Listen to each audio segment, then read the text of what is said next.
pour le projet moom am nañ fi 2000 et qui yoo xam ne dañ leen jàpp prison parce que ñi ay bracelet pour le projet tey le président Bassirou Diomaye Faye sa gouvernance son programme lépp c'est à Pastef Sonko président moom lañ corrigé waat def ko Diomaye 2024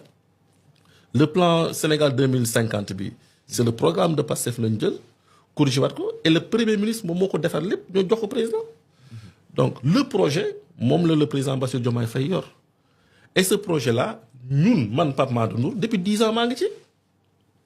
moom mu ngi ci depuis 10 ans comme ni si Birame Souleye nekkee comme ni si El Malick nekkee comme ñeneen si nekkoon donc ñii ñëw tey mënuñ ko buggal lu ëpp loo xam ne man moom laa ko buggal c'est pas possible te moom xam na ko. ok mais fi situation bi toll jamono ji dafa mel ni yaa ngi koy junj léegi communiqué yi nga xamante ne mi ngi doon am di jóge ci diaspora bi. loolu est-ce que c'est pas une façon de dire au président de la République que ne ñun Ousmane Sonko la ñuy topp. parce que boo xoolee communiqué yëpp noonu lañ ko bindee ñëpp noonu lañ bindee ñu ngi renouveler suñu confiance suñu ànd bi ñu ànd ak le président Ousmane Sonko est-ce que du loolu lañ ko bëgg wax. dañ ko bëgg wax ne politiquement yow moom xooluñ la. non en réalité il faut que ñu nangu ko ne Pastef Ousmane Sonko moom moo nekk le leader incontestable loolu moom amul kenn ku koy lam-laame et toutes les structures organisation Pastef yëpp restent fidèles à Ousmane Sonko kooku moom amul kenn ku ci lam-laame mais le président de la République dafa soxla Pastef pour gouverner il a besoin de ça dafa soxla am fu mu adossé wu pour mën a doxal li nga xam ne moom mooy tax mu réussir c'est pas pour rien que bu élection amee ñu ne ki gagné mooy koo xam ne am na 50% et plus des votes parce que dañuy considérer que ne la majorité des Sénégalais yow la ñu àndal on ne peut pas gouverner quand on n'a pas la majorité c'est pas possible et la majorité mu ngi Pastef c'est pas la coalition dañ ko wax donc moo tax ma ne dafa soxla Pastef pour gouverner et ñun Pastef comme que le projet bi nga xam ne moom le président de la République yor suñu projet la ñun on a intérêt à ce que moom mu dellu si waat dans sa famille occuper waat la place qu'il occupait et que ñu jàppale ko mu réussir son mandat c'est ça la posture loolu mooy posture bi donc c'est pourquoi je dis que tollaguñu yegguñu si yenn niveau yi certes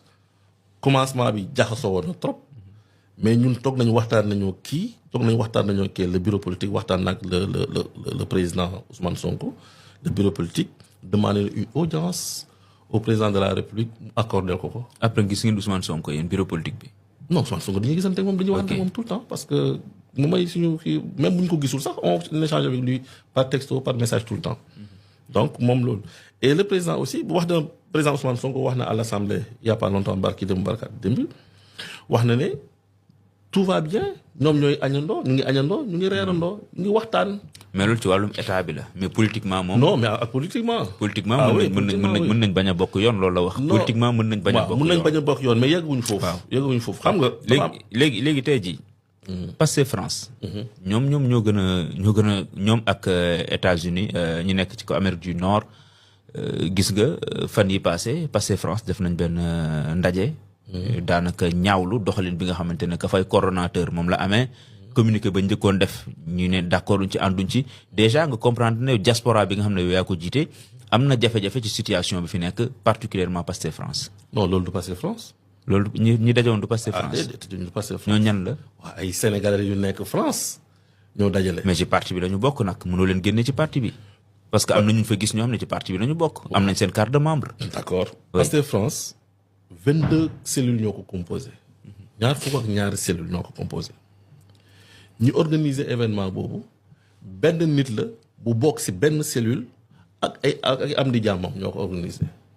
Pastef France bu wootee dina xëcc ci salle Pastef France mu woote ñu nekk ci salle boo xam ne 200 300 personnes lañ bon tamit mënul nekk Pastef France bu wootee place la ñu wut boo xam ne foofu la nit ñi di nekk assemblée générale boo ko benn structure di def dafa am obligation informer le secrétariat général le secrétariat national décider ak ñoom de la date bi nga xam moom la assemblée bi di am ñu envoyé un représentant man mi nga xam ne ma maay le SN dama war a fekkee loolu wala sama adjoint fekkee ko bu fekkee je suis dans l'impossibilité d'y aller wala le secrétariat est dans l'impossibilité d'y aller ñu dépêcher un de nos coordinateurs de la diaspora mu dem représenter ñu foofu noonu mais on ne peut pas voir si internet bi des gens dire que dañuy renouveler de force une coordination jël seen salle wut seen i nit loolu kenn mënu leen ko tere mais man bi loolu amee j'ai fait un post pour dire que ne gis naa lu mel nii te lépp lu fay découler c'est nul et non avenu parce que c'est pas Pastef. maanaam lañ def tekkiwul dara daal. dañoo dajewoon rek amul benn base juridique. si parti bi non wax dëgg yàlla si parti amul. ok amul benn impact. amul benn reconnaissance. déedéet ñun si parti bi xanaa la liberté d'organiser de se rassembler et de parler aussi sur un sujet donné loolu moom kenn mënu ko tere mais. amul benn décision boo xam ne découlé na de cette rencontre là de cette réunion là wala de cette assemblée là boo xam ne elle est applicable si Pastef wala dans nos textes amul. ok mais est-ce que tamit. la fa am. geste bi du ngeen ko jàngat xam na kon réeroo am na ci biir parce que France xaaj na am na ñoo xamante ne fii lañ aw am ñu aw na le. non Moustapha wala da ngeen di jël lépp ngeen pousse ko ne garaawul dara amul. dama lay waxaat li ma waxoon dama lay la parce que France kese 22 cellules ñoo ko composé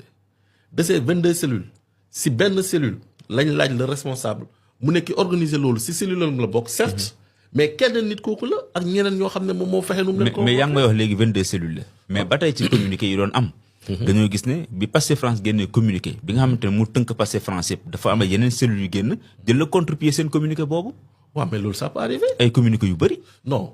biir France am na communiqué yu bëri waaw mais man en tant que responsable de la diaspora man les cellules ak yooyu noonu maîtriser wu ma leen man les coordinations pays ñoom laay gérer léegi les coordinations pays ñoom ñoo xam dans chaque pays nan la ñuy structurer dañu demee dans les détails dafa mel ni dañ ko jëlee si comme nga ne régional parce que bu ñu jëlee Dakar par exemple Abass Fall moo suñu coordinateur mais ñi nekk Guédiawaye ñu nekk kii ñu nekk fii ñu nekk ni Ngor ak yooyu man xaw ma leen donc il peut arriver un moment si benn question la coordination de Ngor mu ne d'accord ak le point de vue bi nga xam ne moom le département de Dakar la région jël lu mun a nekk mais man xaw ma ñooñu noonu xaw ma leen man kii la Alioune Sall laa xam ak Seynabou Bèye ñoom ñooy les deux coordinations de Pastef France et ba nii comme que amul une assemblée générale boo xam ne moom moo leen détenir de les fonctions ñoom ñooy res man mes interlocuteurs. ok donc maintenant il n'est pas interdit à une cellule quelconque d'organiser benn loo xam ne dafay yëngatu maintenant si on a la possibilité de poster ça si wala de donner ça en cachet parce que en réalité ce qui s'est passé mooy c'est parce qu'il y avait la présence de Akhenaton nga xam ne moom il a une voix qui porte moo tax mun a am yenn ampleur yi loolu la rek. mais ñeneen ñi kenn xamu leen. man si parti bi. ci parti bi man de wax dëgg yàlla xaw ma leen. maintenant nag c'est pas leur manquer de respect je dis simplement que man ñi ma xam France Alioune Sall lañ tudd ak Seynabou Bèye. ok mais léegi yow comme yow yaay coordonnateur bi est-ce que jamono ji tamit doo jël sa bâton de pèlerin. ñu xool ñooñu nga xam ne d'accord ak ci dox nag ngeen def ba dajale njaboot gi yëpp. non bien sûr loolu lañ nekk mais tey jii nii moom laa lay expliquer dama la bëgg a wax mooy que ne tas bi ñuy wax ci Pastef France boobu noonu constaté guñu ko. waaw mais parce que li am lu bëri nag dañoo jàpp ne ñi ay pro Diomaye lañu ñi ay pro Sonko lañu loolu mi ngi commencé di dessiné ci parti bi. waaw mais loolu en réalité pro Diomaye pro Sonko amul ci parti bi parti bi ñun ñëpp y compris Diomaye il est pro Sonko parti bi benn pro lañu fi am muy pros président Ousmane Sonko. mais am na ñoo xamante ne Diomaye lañ gën a féete loolu Pape Maada mënuñu non loolu mënoo leen ko bañal ñoom lañ gën a voilà jegewanteeg miinante la xam nga ci biir parti di nga am yéen ñoo xam ne da ngeen par la force des choses da ngeen di am yenn affinité yoo xam ne doo ko am ak yeneen loolu day am ci parti loolu amul problème am na ñoo xam ne ay xarit lañu amul problème mais loolu teewul que quand on parle du parti la ligne bi nga xam ne moom lañ nekk mooy c'est Ousmane Sonko loolu amul keneen koo xam ne mun nga ñëw taxaw suñu kanam ba ñu tax ñu am beneen considération amul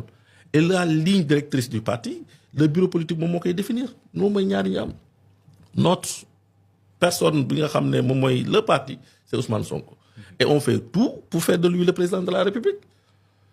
d'ailleurs ñun suñu objectif yëpp c'était lui bu def ko président de la République yàlla la neex 10 jours avant élection yi mu changé yàlla a changé ko candidat yi de du ñun Ousmane Sonko lañ bëggoon mu nekk président yàlla dem ba mu des 10 jours ne non Diomaye laay def moom laay def mu nekk le point le bridge avant Ousmane Sonko di ñëw si luñ jàpp avant Ousmane Sonko di ñëw je fais bien de préciser avant Ousmane Sonko di ñëw. parce que da ngeen jàpp ne 2022. oui Ousmane Sonko moo war a ñëw oui ah bon ah oui. léegi Diomaye président du ngeen koy def ñoom bu ñu bëggee Diomaye nekk président nag. da ngeen di jàkkaarloog moom. non ñu def lu ñu mën def. moo tax ma ne la acte politique moo koy tontu